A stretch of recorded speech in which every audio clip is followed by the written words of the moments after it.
Selamat datang di channel Rudy Konsultan, channel yang membahas tentang informasi perpajakan dan tutorial tentang aplikasi perpajakan.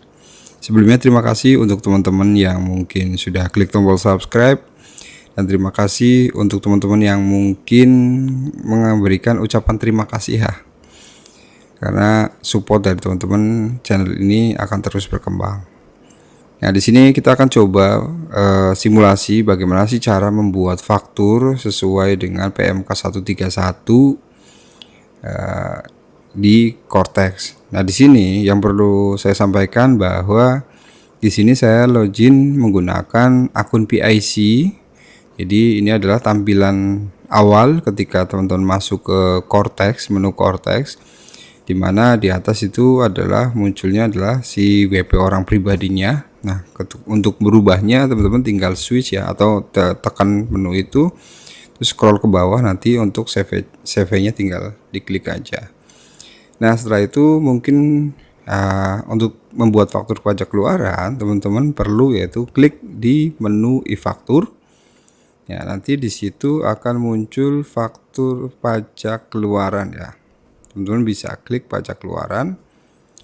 Oh ya, kemudahan menggunakan Cortex adalah kita bisa menginput atau mengerjakan apapun di device mana aja ya.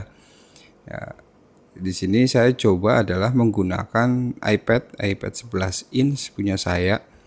Ya, ini jadi mudah gitu ya, ngerjainnya tuh nggak perlu di PC yang kalau di tahun sebelumnya kan di aplikasi faktur, jadi harus menggunakan komputer yang sama, kalau enggak pun harus copy data e-fakturnya gitu, copy aplikasi fakturnya. Nah, di sini ada menu buat faktur, impor, upload faktur, dan hapus dokumen. Nah, untuk membuat faktur teman-teman tinggal klik faktur aja di situ ya. Maka akan muncul pop-up sukses ya, berhasil. Nah, ketika teman-teman di sini akan ada uang muka dan pelunasan. Jika memang bukan kedua poin tersebut, maka teman-teman langsung masuk ke kode transaksi. Barangkali tampilan di sini berbeda ya, maklum aja ya, karena di sini saya menggunakan device-nya adalah iPad. Jadi screen-nya kecil, jadi ke bawah posisinya ya. Nah, kode transaksi silahkan teman-teman pilih. Di sini kita akan menggunakan DPP nilai lain sesuai dengan PMK 131. Kita pilih, terus kemudian tanggal faktur ini sekarang bisa backdate ya, tapi backdate-nya adalah sampai dengan tanggal 1 Januari tahun 2025. Jadi sebelumnya itu udah nggak bisa karena PMK 131 dari awal Januari sampai sekarang ya. Misalnya di sini kita akan coba tanggal 1 deh, 1 Januari gitu ya. Kok malah tanggal 2. 1 Januari, oke.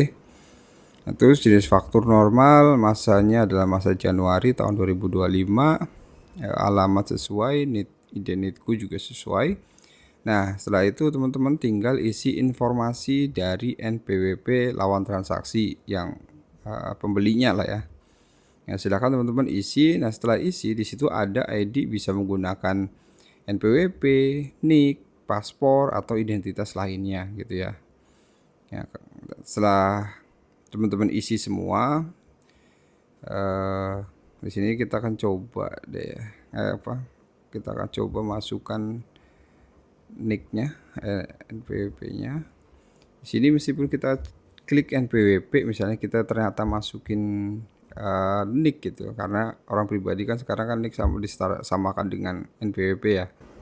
Ketika sudah selesai, kita sebenarnya tinggal klik sembarang aja, dia akan memproses ya. Di sini saya masukkan NIK, tapi di sini kan NPWP ya.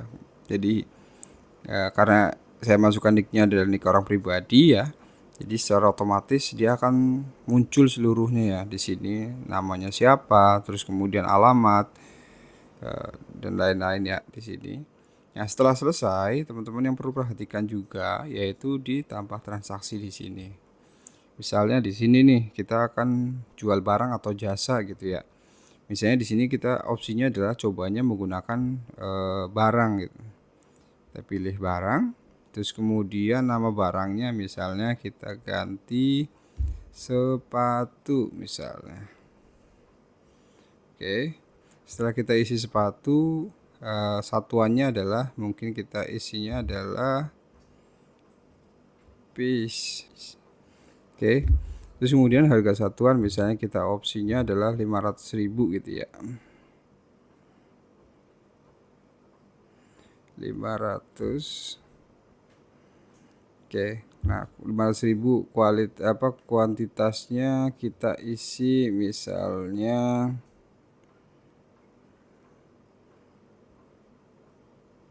satu gitu ya. Satu item aja. Nah, ketika kita isi harga satuan 500.000 terus kuantitasnya satu, maka di sini akan muncul ini 500.000, terus kemudian PPN-nya 12% sebesar 60.000. Ya, ini kan masih 12% nih. Nah, bagaimana cara merubah di DPP lain-lain? Tadi kan kita di awal sudah memilih yaitu DPP nilai lain kan. Nah, untuk menghitungnya yaitu yang dari 500.000 kita pindah ke kalkulator dulu ya teman-teman. Nah, di sini kita masuk ke kalkulator.